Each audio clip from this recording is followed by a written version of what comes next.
English paragraph my favourite subject of study, অর্থাৎ আমার প্রিয় বিষয়, অর্থাৎ কোন বিষয় পড়তে আমার বেশি ভালো লাগে এই বিষয়ে একটি প্যারাগ্রাফ লিখতে হবে। তো সেই প্যারাগ্রাফটি পড়া হচ্ছে an exclusive exercise book on lecture HSC English for today এই বইটি থেকে। প্যারাগ্রাফের শুরুতে বলা হচ্ছে we have different kinds of subject to study, অর্থাৎ বিভিন্ন রকম পাঠ্য বিষয় রয়েছে আমাদের পড়াশোনার জন্য। But of all the subjects literature is my favourite subject of study, কিন্তু সব সাবজেক্টের ভিতরে লিটারেচার বা সাহিত্য হচ্ছে আমার সব প্রিয় বিষয়। Literature is nothing but the outburst of feelings and emotions of literature, অর্থাৎ সাহিত্যিকদের আবেগের যে একটি প্রতিফলন আবেগের যে প্রকাশ, সেটি হচ্ছে সাহিত্য। It has three forms such as poetry, pros and drama. সাহিত্যের রয়েছে তিনটি রূপ, কবিতা, প্রবন্ধ এবং নাটক। Among the three forms of literature, তিনটি ফর্মের ভিতরে আই লাইক পোয়েট্রি মোস্ট, আমি সবচেয়ে বেশি পছন্দ করি কবিতা। Poetry can express our feelings and emotions beautifully, rhythmically and artfully, অর্থাৎ কবিতা পারে আমাদের অনুভূতিকে, আমাদের আবেগকে সুন্দরভাবে, ছন্দময়ভাবে এবং শৈল্পিকভাবে প্রকাশ করতে। The poet tries to make his poems beautiful and rhythmical so that these are accepted by the readers wholeheartedly, অর্থাৎ কবি তার কবিতা সুন্দরভাবে, ছন্দময়ভাবে, কাব্যিকভাবে প্রকাশ করে যাতে করে পাঠকরা উদার চিত্তে বা মন খুলে সেগুলো উপভোগ করতে পারে। Sometimes the poet rights his poems allegorically and mentions many problems prevalent in the society, and side by side he tries to solve those existing problems symbolically and criticizes the authorities concerned if they slip by giving oil on their nose.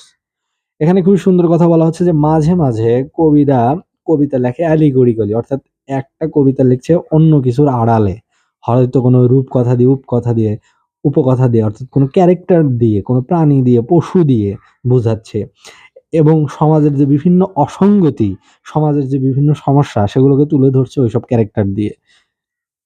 অর্থাৎ ওগুলো human character না, বা human character কিন্তু একটু স্যাটিরিক্যালি অন্যভাবে বলা, সরাসরি বলছে না এইসব সমস্যা নিয়ে, এবং সেই সমস্যাগুলো সমালোচনা করছে, সরকারকে করছে, সমাজকে করছে, এবং কিভাবে সেগুলো থেকে রেহাই পাওয়া যায় সেগুলো বিষয়ে হয়তো তিনি কোনো উপায় বা পদ্ধতি বলে দিচ্ছেন বা ক্রিটিসাইজ বা সমালোচনা করছেন।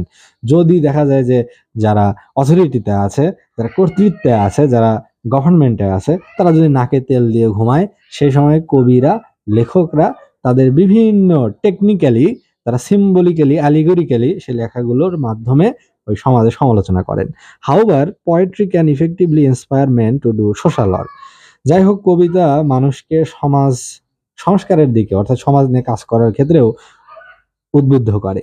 ইট implies that poetry is more than mere matter of outward realities, মানে মনে করা হয়ে থাকে যে poetry is more than mere matter of outward realities. For this poetry is my favourite subject, এবং পোয়েট্রি হচ্ছে আমার প্রিয় সাবজেক্ট, কারণ পোয়েট্রিতে একটা আবেগের বিষয় থাকে, ফিলিংসের ব্যাপার থাকে, ইমোশনের ব্যাপার থাকে, কাব্যিক বিষয় থাকে, এখানে একটা রিদম আছে, এখানে একটা আর্ট আছে, যেটা আমাকে ভীষণভাবে নাড়া দেয়, আমি ভীষণভাবে উপভোগ করি। তো এই যে প্যারাগ্রাফটি, যে মাই ফেভারিট সাবজেক্ট অফ স্টাডি, আমার প্রিয় বিষয়, তো এখানে বলা হচ্ছে যে literature is my favourite subject. অনেক বিষয় আছে, তার ভিতরে লিটারেচার আমি পছন্দ করি। তো বিভিন্ন রকমের লিটারেচার হয়।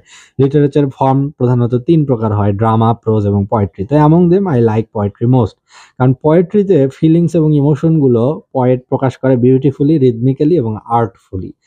এবং অনেক সময় কবি বা লেখক হচ্ছে সমাজের বিভিন্ন অসঙ্গতি, সমাজে বিদ্যমান নানান জটিলতা, সমস্যার ক্রিটিসাইজ করেন, বা সমাজের যে প্রবলেমগুলো সেগুলো নিয়ে সমালোচনা করেন অ্যালিগরিক্যালি বা সিম্বলিক্যালি।